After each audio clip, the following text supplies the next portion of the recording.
বিশ্ববাজারে অপরিশোধিত জ্বালানি তেলের দাম গত ৩ মাসের মধ্যে সর্বনিম্ন পর্যায়ে নেমে এসেছে।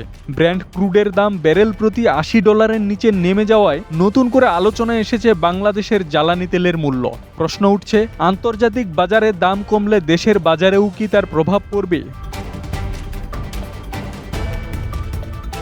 আন্তর্জাতিক সংবাদ মাধ্যমগুলোর তথ্য অনুযায়ী যুক্তরাষ্ট্র ইরান সমঝোতার সম্ভাবনা, হরমুজ প্রণালী দিয়ে তেল পরিবহন স্বাভাবিক হওয়ার আশা এবং বৈশ্বিক সরবরাহ বৃদ্ধির পূর্বাভাসের কারণে তেলের দাম কমেছে। গত কয়েকদিনে ব্রেন্ট ক্রুডের দাম প্রায় ৫% কমে ৩ মাসের সর্বনিম্ন পর্যায়ে পৌঁছেছে। বাংলাদেশ সম্পূর্ণভাবে আমদানি নির্ভর জ্বালানি বাজার হওয়ায় আন্তর্জাতিক দামের উঠানামা সরাসরি প্রভাব ফেলে। ২০২৪ সালে চালু হওয়া স্বয়ংক্রিয় মূল্য নির্ধারণ পদ্ধতির আওতায় সরকার প্রতি মাসে আন্তর্জাতিক বাজার, ডলার বিনিময় হার এবং আমদানি ব্যয় বিবেচনা করে জ্বালানির দাম সমন্বয় করে।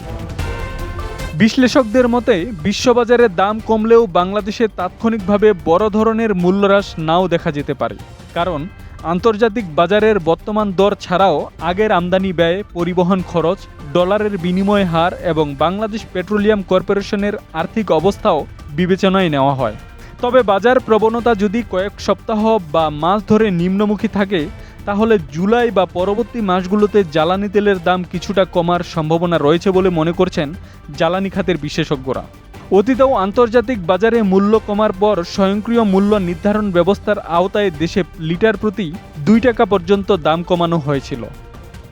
অর্থনীতিবিদদের মতে জ্বালানির দাম কমলে পরিবহন ব্যয়, কৃষি উৎপাদন খরচ এবং সামগ্রিক মূল্যস্ফীতির উপর ইতিবাচক প্রভাব পড়তে পারে। তবে এর জন্য আন্তর্জাতিক বাজারে মূল্যহ্রাসের ধারা কিছুটা স্থিতিশীল হওয়া জরুরি। সার্বিকভাবে বলা যায়, বিশ্ববাজারে তেলের দাম কমার খবর বাংলাদেশের জন্য স্বস্তির ইঙ্গিত দিলেও দেশের বাজারে দাম কমবে কিনা তা নির্ভর করবে আগামী কয়েক সপ্তাহের বৈশ্বিক বাজার পরিস্থিতি এবং সরকারের মাসিক মূল্য সমন্বয় সিদ্ধান্তের উপর।